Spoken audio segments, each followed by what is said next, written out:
So, hello there, and welcome back to another Night of the Movies podcast. I'm Spike Knight, and in these podcasts, I love talking about things, movies and TV, and whatever I want, whenever I want. And in today's podcast, I am reviewing Weapons. So, let's get into it, shall we? Let's get into my review of Weapons. So, Weapons is this new horror movie written and directed by Zach Cregger. Now, a couple of years ago, Zach Cregger also wrote and directed another horror movie you might have heard of called Barbarian.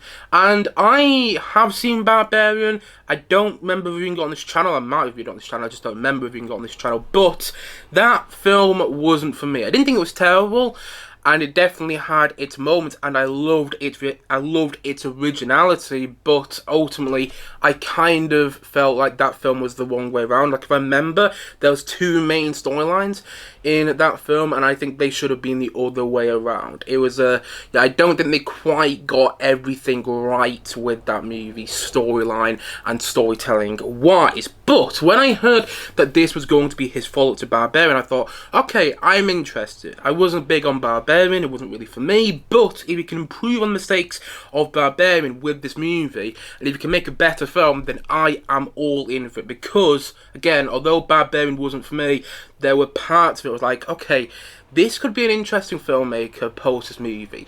This could be a guy, this could be a horror director we are watching in the forthcoming future quite a bit. You know, if you get what I mean. Sometimes you watch a film and it's not for you, but you still like the sort of direction it's going for. And I was hoping that Zach Cregger's follow-up to Barbarian was going to be better than that film. And this is his follow-up to Barbarian, as I've already said. And this film stars Julia Garner, which many people might know from Ozark. I have seen her on Ozark. She is fantastic in that show. She was also most recently in Fantastic Four, and she's been in loads. She has blown up ever since starring in Ozark. The film also stars Alden Ehrenreich, which many people might know as young Han Solo from Solo: A Star Wars Story, and Josh Brolin, who has been in many films. You know, he was in The Goonies back in the day, which he played the older brother. He's also been Thanos in the MCU. He has been in so many movies. He's worked with the Coen brothers as well in No Country for Old Men. So you have quite an interesting cast with this film, with Benedict Wong in there as well. He's another Marvel star. He's also been in loads else. Benedict Wong is an actor I always enjoy watching whenever he popped up in something. So you have quite a good cast headlining this film. And also, for the past year, I have been hearing amazing things about this film. Now, you might be wondering, how have you been hearing amazing things about this film for the past year when it's only just come out? Well, the simple answer to that is I follow a lot of movie pundits online. I follow some film scoopers as well, and they somehow, some of these film pundits that I follow online had already read the script of this movie and already heard things about the film from private screenings that happened before the film global release, before the film's premiere, and they were all saying it's an amazing film, it's absolutely nuts, and it won't be what you expect at all. And when I heard those things, I was like, okay, this sounds exciting. This sounds really exciting. Sometimes people say that about horror movie and they don't live up to their expectations. Like, I heard some amazing things about The Monkey, which came out earlier this year, and that film wasn't for me. But sometimes when you hear amazing things about a movie, a horror movie or just a non-horror movie, then you can live up to their expectations. Sometimes when you hear amazing things happen when you watch the film. So when I heard all this positive buzz around this film for the past year, my interest and my excitement began to rise when it came to this movie. Yeah, I began to get very interested in this film. Plus, over the past week since the film first premiered, it has been received. What I'm trying to say here, it has been receiving. I don't know why I couldn't get to that phrase just then. It has been receiving so many positive reviews, with some people calling it a masterpiece. Now, the word masterpiece is thrown around willy-nilly nowadays. There are too many people who say masterpiece when it comes to a movie, when in actuality, you don't get many masterpieces out there. But still, people are throwing around the word masterpiece when it came to film, and I'm thinking, okay, yeah, could be a masterpiece. I don't remember people throwing around the word masterpiece when it came to Companion, which came out earlier this year. So hopefully it is a masterpiece. Plus, another big reason I was interested in this film was because of the premise. Now, if you don't know what the premise is for this film, essentially, it goes as follows. When all but one child from the same classroom mysteriously vanish on the same night at exactly the same time, a community is left questioning who or what is behind their disappearance. And when I heard that premise, I was like, I am all in. That is such a great premise for a horror movie. Now, I was also a little worried because sometimes you get great premises for horror movies and they don't fully succeed. Like I said, The Monkey, which came out earlier this year, had a great premise and then didn't really go anywhere with it. But like I said, I've been hearing amazing things about this film for the past year from film scoopers and film pundits that I follow online. And with that premise as well, I thought, okay, we could be in for something special. I'm getting excited. And maybe my excitement is going to end up disappointing me. Maybe my hope is going to end up disappointing me. But God, I want this movie to be good. With that premise and with the same guy who made Barbarian, which showed a lot of promise, I was hoping for something worthwhile with this movie. I was hoping for something that was going to be very memorable.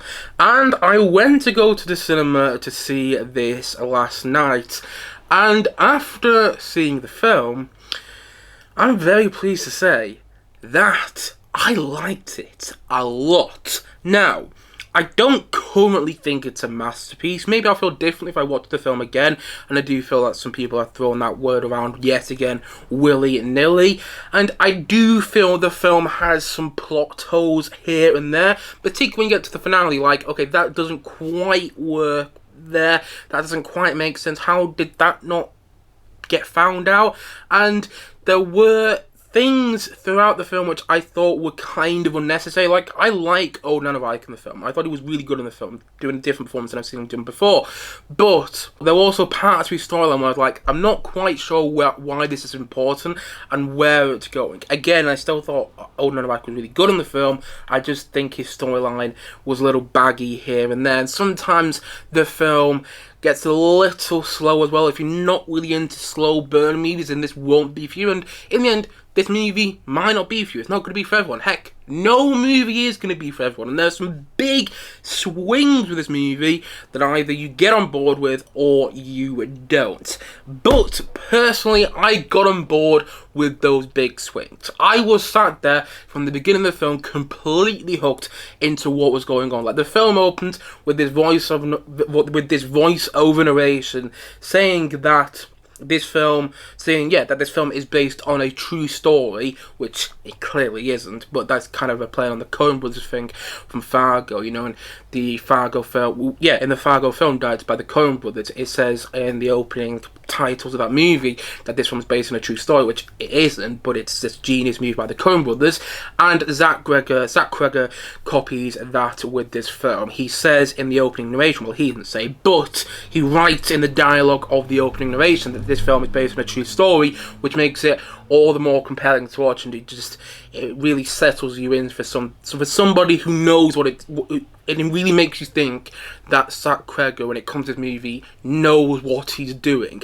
Plus, the film also opened with this needle drop of Beware the Darkness, of the song Beware the Darkness by George Harrison, and I'm a big Beatles fan, as I've spoken about a lot on this channel, and George Harrison was obviously one of the members of the Beatles, and when that song dropped at the start of the film, when the needle dropped with that song at the start of the film, I was like, I am all in, and my engagement sustained mostly throughout. There's a couple of moments where I was like, okay, I don't know if this is quite working, and I will say, I think about 15% to 20% of the film doesn't fully work, but that means that 80% to 85% of the film really works. And the thing is about this film, when it works wonders. It is creepy, it gets under your skin, it's atmospheric, and it doesn't let go of your engagement for the most part. There were so many sequences in this film, I was like, I don't know where this is going, and I loved that about it. I was watching this with my friend in the cinema, and there's quite a few times we were turning it to each other in the cinema, like, I don't know what's what's happening here. I am terrified, but enjoying this so much. And that's the thing about this film. It takes so many twists and turns that you really don't expect. And that makes for a wild time watching this movie. This is a horror movie. This is a movie, not just a horror movie, but a movie, full stop, unlike any other that I've seen. It's a one-of-a-kind film, and in all the best ways. You don't see the reveal coming. I'm not going to give away what it is, obviously. I'm not going to do that because I think that even if I tried to explain it, it wouldn't come across well. I could be like, that sounds rubbish. But the way it's done in the film is ultimately satisfying, and yet there's this sort of incompleteness to the end of the movie. But that also makes you think about the film a lot more. Like, I've been thinking about the ending to the film a lot, and I like that this sort of incompleteness to it. I like that it feels incomplete but satisfying at the same time. And not many films manage to do that, but this film does that very well. Plus, all the performances are very good and very believable. That's the thing with this movie. It's got this outlandish premise, and a lot of the film is, without going into spoilers, a lot of the film goes into some of the film goes into the supernatural, again without going into spoilers. But what Zach Cregger managed to do so well in this film is make it believable for the most part. You actually believe that this situation in this town is happening, and even when you get to some of the outlandish parts, you still buy into it because you bought into it early on in the film. And yeah, Zach Cregger does a great job on making it believable, and I think the performances and the characters also help that as well. And I thought that the storytelling with this film was very effective. Now, the storytelling, what I mean by that is the film is essentially split up into 6 characters' stories. I think it's 6, I might be wrong there, but I think it's 6 character stories. And when we follow each story, it's slowly revealed as to what happened to these kids throughout all these 6 storylines. And not many filmmakers could pull that off. I've seen movies in the past where you follow quite a few storylines and it doesn't quite work in the way you want it to. And I was worried when I saw the film was cutting between all these different storylines, when the film was, telling its story. It started off with telling Justine's story, who's Julie Garner's character, and then it went into Josh Brolin's character story, then it went into Old Nanamite's character story.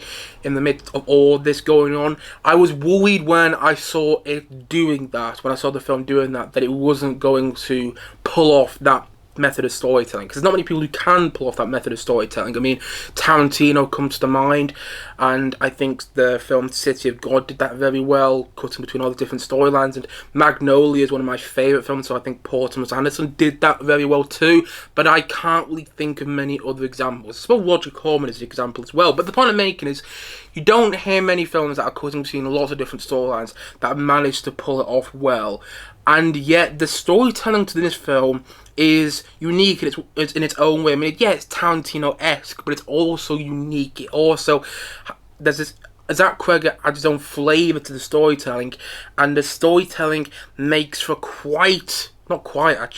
makes for a very effective watch. When I got to the end of the film, and when everything came together, I was like, okay, now I understand why you told the story in that way. It made complete sense to me. And I just had so much fun watching this film. I mean, yes, it's creepy and it's got some jump scares in there, which is what you want from a horror movie. And by the way, the jump scares are done very well. I've spoken about this on this channel in the past. I think jump scares are cheap. You know, they elicit an emotion for like 10 seconds at the most, really. But actually, the jump scares in this film feel earned and are done very well. Zach Cregger knows how to do a jump scare when it comes to this movie. And so yes, it's a horror film. It's maybe not your typical horror movie. It's more of a slow burn horror movie. It's a horror movie that gets under your skin, makes you feel unnerved, it's atmospheric and all that jazz. But at the same time, it's also got moments of comedy sprinkled in there, moments of dark comedy at that, which I did not think I was going to get from this film. There were moments which were scary, and then they kind of turned into comedic moments at the same time, which I did not see coming, but I also really liked from this film. There's not many filmmakers who can pull that off, who can have both scares and laughs around the same time, and yet Zach Cregger kind of does that effortlessly when it comes to this film. And the score is great, the soundtrack is great, there's so many great needle drops in there, and I just sat there watching this film and I was completely hooked into it. It's not without its flaws, it's not without its plot holes, and I can see why somebody would come out of this film going, well, that wasn't really for me, it became a bit silly, or I can see why someone would maybe lose their patience with this film as well, because again, it is a slow burn, it does take a while to get to its conclusion. But when it gets to its conclusion, it was satisfying to me, it was immensely entertaining, and I did not know what to expect going into this film. I knew about the premise, but I did not know how the film was going to continue on from that premise, and yet it does so brilliantly. And it's a film which succeeds on executing that premise as well. You know, it's a great premise, and that premise is not let down by the execution of this movie. Yeah, I really liked this film. I really liked it. I might even say I love it. You know what? Yeah, I'm feeling generous today. I don't know why I'm feeling generous, because I didn't have much sleep last night again. But I'm feeling generous today, so I'm going to say that... I've almost got the name of the film now. I'm going to say that Weapons... I'm going to say that it's an 8.5 out of 10. Again, it isn't without its problems. And I'm not going to sit here and say it's a masterpiece, personally. But I did love it. I was watching this film and I was so hooked into it, and I haven't really felt like that. I haven't felt that way with the whole movie in what feels like quite a while. Saying that 28 Years Later came out not too long ago, and I was completely hooked into that film as well. But 28 years later, when I look back at it, it doesn't feel like a horror movie. Whilst this, I mean, obviously it has some horror sequences in there, but it didn't feel like your typical horror movie at that, and neither is this film either. But there's just something about it where I was like, I couldn't quite believe what I was watching. I couldn't quite believe that Zach Cregger was pulling this all off. And yet, he was doing so in a way that made for a truly engaging and immersive watch. The film is like 2 hours 10, and I was completely locked in the entire time. There was not one moment I was like, okay, I'm not sure if I'm buying into this. And there was a couple of moments where I started to question the logistics of all of this, but I was still locked into it. And it makes for an emotionally satisfying watch too, which is another thing you want from this film. It's really great. Not all of it works 100%, and I would say about 85% of the film works overall. But when that 85% works, it works brilliantly. It works so brilliantly. And it is a one-of-a-kind film in all the ways you want it to be. I mean, I can't quite get over that this film exists, but I'm so glad that it does. And I'm so happy I liked it as well. I'm so happy I loved it even, because I was worried that I wasn't going to. But, yeah. It was insane with a capital I. And so, all in all, as what he said, and as I'm going to say once more in this podcast today, Weapons is an 8.5 out of 10 for me.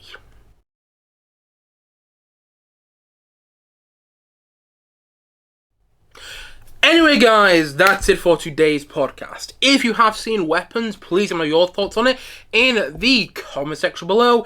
And as always, thank you for watching or listening to this podcast. And if you haven't yet, please click down below and like and subscribe on this video. I look forward to many more videos and many more podcasts coming very, very soon on this channel. As I've already said, thank you so much for watching or listening to this podcast. And I will see you guys again soon. But bye for now. Bye.